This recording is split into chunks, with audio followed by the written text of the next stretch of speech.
Hi hello నమస్తే and welcome to our channel. ఎట్టకేలకు TDP Janasena కూటమి అభ్యర్థుల లిస్టునైతే విడుదల చేసింది.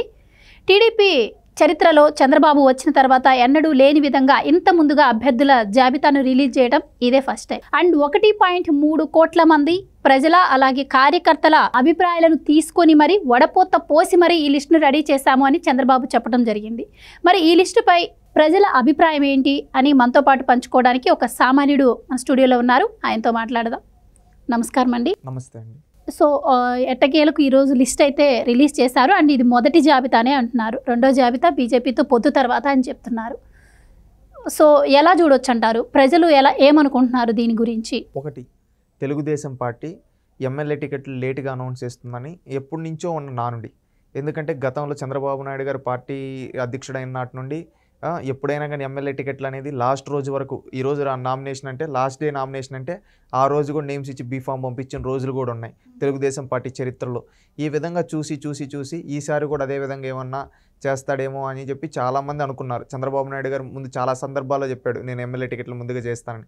అప్పుడు కూడా ఎవరికి నమ్మకం కలగలేదు. కానీ పార్టీ చరిత్రలో ఎన్నడూ లేని విధంగా ఈసారి 2024 ఎన్నికలకి ఒకేసారి 94 సీట్లు అనౌన్స్ చేశారు. సింగిల్ సిట్టింగ్లో 94 సీట్లు అనౌన్స్ చేశారు. మీరు ఇంక పని చేసుకోండి, మీకు ఇవి టికెట్స్ మేము అనౌన్స్ చేసాం, మీరు ఇంక పని చేసుకోండి అని చెప్పి క్లారిటీ ఇచ్చేశారు. అంటే ఆ 94 మందికి అభ్యర్థిత్వం కన్ఫర్మ్ అయిపోయింది. ఇంకొకరికి బీఫామ్లు ఇవ్వడమే ఉండేది పని. ఇంకా ఆ బీఫామ్లు కూడా ఇచ్చేస్తే డైరెక్ట్ ఇంకో వాళ్ళు నామినేషన్ వేసుకొని ఎన్నికల్లో వాళ్ళే అభ్యర్థులు తేలిపోయింది. ఇప్పుడు ఒకేసారి 94 మంది అభ్యర్థులను ప్రకటించారంటే ఆ పార్టీకి ఎంత కాన్ఫిడెన్స్ ఉండాలి? ఒకటి ఆలోచించండి. తెలుగుదేశం పార్టీ ముందు నుంచి చెప్తూ ఉంది, ఈ జగన్మోహన్ రెడ్డి గారి ప్రభుత్వంలో ప్రజలు చాలా వ్యతిరేకతతో ఉన్నారు, ఖచ్చితంగా మమ్మల్ని గెలిపిస్తారు, దానికి తగిన విధంగా మేము ముందుకెళ్తాం, మీరు అనుకోని విధంగా ఎన్నో మార్పులు వస్తాయి అభ్యర్థుల లిస్టులో అన్నారు. అదేవిధంగా ఈరోజు అభ్యర్థుల లిస్టులో కూడా ఎన్నో మార్పులు చూసాం. 94 సీట్లు ఒకేసారి అనౌన్స్మెంట్.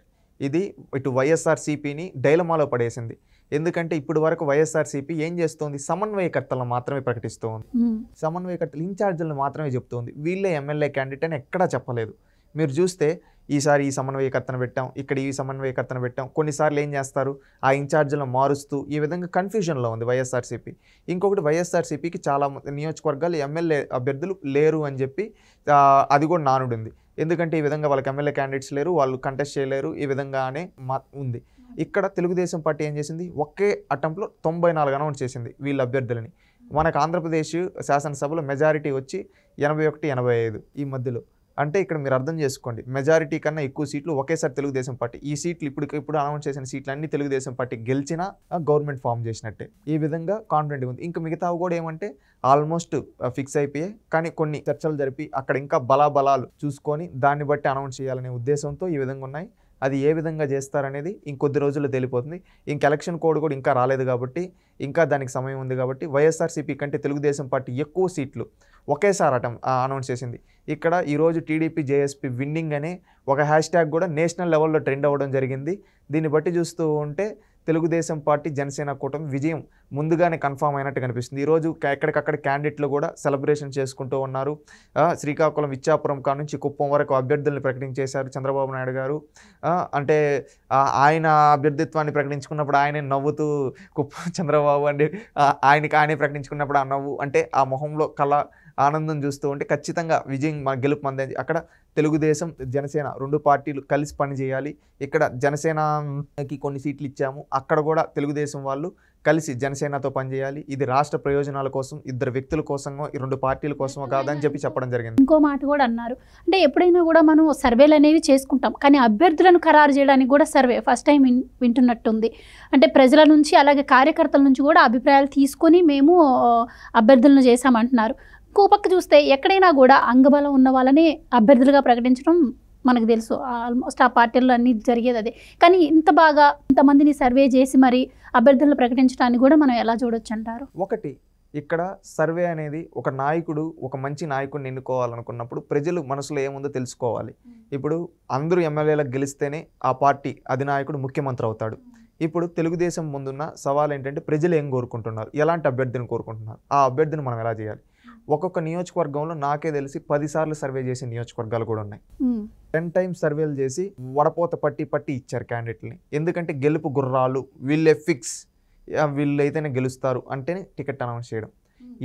ఎదుటోడు ఎంత బలవంతుడైనా, ఎన్ని అంగబలం అర్ధబలం అన్నీ ప్రయోగించిన మన పార్టీ సైడ్ ఉండే అభ్యర్థి గెలుస్తాడు అని నమ్మకం వచ్చిన కాన్స్టిట్యున్సీలే అనౌన్స్ చేయడం జరిగింది.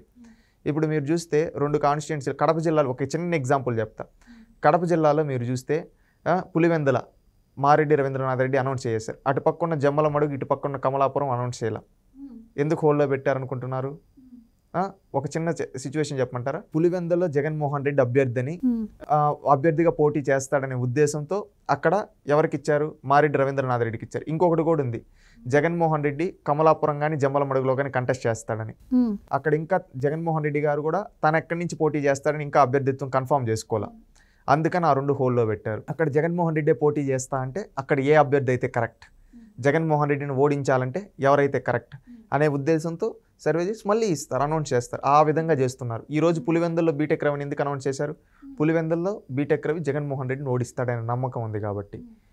జగన్మోహన్ రెడ్డి తన అన్ని ఆస్తులు అమ్మినా కానీ పులివెందుల్లో గెలవడు, మా బీటెక్ రవి పోటీ చేస్తే అనే నమ్మకం వచ్చింది కాబట్టి బీటెక్ రవి గారిని అనౌన్స్ చేయడం జరిగింది. అదేవిధంగా ఇప్పుడు కమలాపురం ఇక్కడ కూడా ముందుగా క్యాండిడేట్ని అనౌన్స్ చేసి జగన్మోహన్ రెడ్డి ఎక్కడి నుంచి పోటీ చేస్తారో తెలుసుకొని అక్కడ అభ్యర్థిని ప్రకటించాలని ఉద్దేశంతో ఈ 3 కాన్స్టిట్యున్సీ జగన్మోహన్ రెడ్డి మదిలో ఉన్నాయి. ఇక్కడ లేదా జగన్మోహన్ రెడ్డి ఇంకెక్కడన్నా పోటీ చేస్తే అక్కడ కూడా అభ్యర్థిని ఏ విధంగా చేయొచ్చు అనే ఉద్దేశంతో చేస్తూ ఉన్నారు. ఎందుకంటే ఇక్కడ జగన్మోహన్ రెడ్డి ఓడించాలి, 175 కాన్స్టిట్యున్సీలు తెలుగుదేశం పార్టీ జనసేన కూటమి గెలవాలనే ఉద్దేశంతో చంద్రబాబు నాయుడు గారు భారీగా ఎక్సైజ్ చేసి ప్రజలు ఎలాంటి నాయకుని కోరుకుంటున్నారు వాళ్ళ సర్వేల ద్వారా తెలుసుకొని అలాంటి నాయకుడికే టికెట్ ఇస్తున్నారు.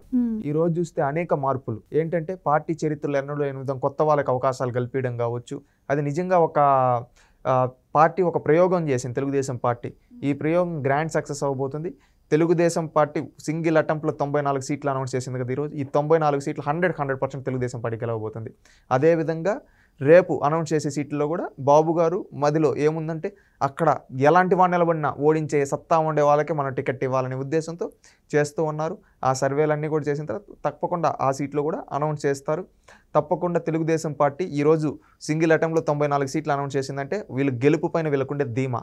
వైఎస్ఆర్సీపీ ఈ రోజు వరకు ఒక్క సీటు కూడా చేయలేకపోయిందంటే దీన్ని చూసుకోండి, సమన్వయకర్తని ప్రకటించుకుంటూ వస్తుంది. ఇంకా ఎమ్మెల్యే అభ్యర్థులను కన్ఫర్మ్ చేయలేదంటే దాన్ని బట్టి వాళ్ళకు ఓటమి తాలూకు భయం, ఎవరిని నిలబెట్టాలో క్యాండిడేట్లు లేరు, ఎవరిని ఎక్కడి నుంచి షిఫ్ట్ చేయాలని కన్ఫ్యూజన్లో ఉన్నారు. కానీ తెలుగుదేశం పార్టీ క్లియర్గా ఉంది, రేపు అధికారంలోకి మనం వస్తున్నాం, ప్రజలకి ఇవి చేయాలి, వీళ్ళ అభ్యర్థులు మీరందరూ కలిసిమెలిసి చేయండి అని చంద్రబాబు నాయుడు గారు క్లారిటీగా అందరికీ మెసేజ్ ఇచ్చేశాడు. దాన్ని బట్టి కార్యకర్తలు అదేవిధంగా ఈరోజు కన్ఫర్మ్ అయిన నాయకులు ప్రజల్లోకి వెళ్ళి మరింత విస్తృతంగా ఈ 4 రోజులు కష్టపడి తెలుగుదేశం పార్టీని అధికారంలోకి తీసుకొని వచ్చి రాష్ట్ర భవిష్యత్తు కోసం పనిచేయాలని కోరుకుంటున్నాను.